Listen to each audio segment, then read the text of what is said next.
je suis à Saint-Paul aujourd'hui toute la journée pour une visite communale. Je remercie le maire qui a accepté de me consacrer une journée. C'est long dans la vie, c'est beaucoup de temps dans la vie d'un maire, hein, mais ça me permet moi de mieux comprendre le territoire, de mieux connaître ses acteurs.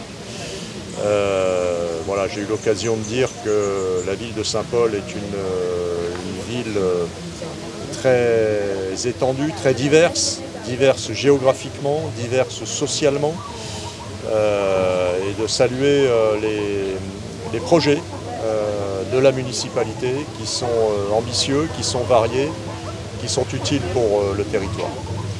Et donc nous avons eu une présentation en mairie, et puis maintenant on va partir sur le terrain. Mais entre les deux, j'ai remis au maire de Saint-Paul un prix de la résilience qui lui a été attribué par le ministère de l'Intérieur et qui salue l'engagement de la commune dans l'accompagnement des crises, dans la gestion des crises, et qui salue notamment la création de cette réserve communale de sécurité civile, qui est une première à La Réunion, qui est même au niveau national une action originale, c'est pas encore très répandu. Et je voulais saluer cette action et la valoriser.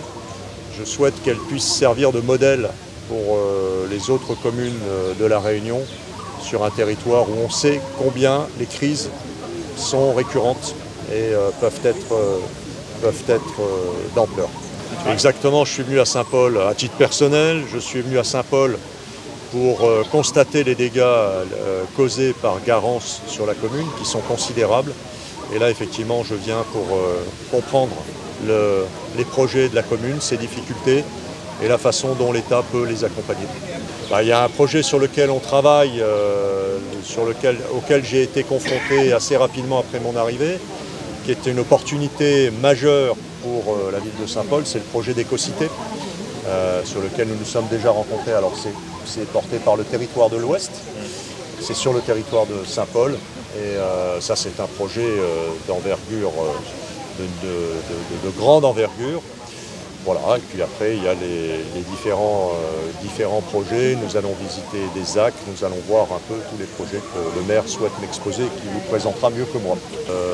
La difficulté entre la loi littorale, la loi montagne, la protection de l'environnement, le ZAN, c'est très compliqué d'arriver à construire, et pourtant il le faut, puisqu'il y a des dizaines de milliers de Réunionnais qui attendent des logements. Donc il y a besoin de trouver des solutions, et c'est là que le maire et le préfet doivent travailler ensemble. Bien sûr que ça peut contrarier des Réunionnais, mais puis il y a aussi les recours qui peuvent être faits au tribunal administratif. C'est très difficile actuellement au XXIe siècle de construire, de développer, de bâtir. Et on doit vraiment travailler la main dans la main entre les services de l'État et les services communaux.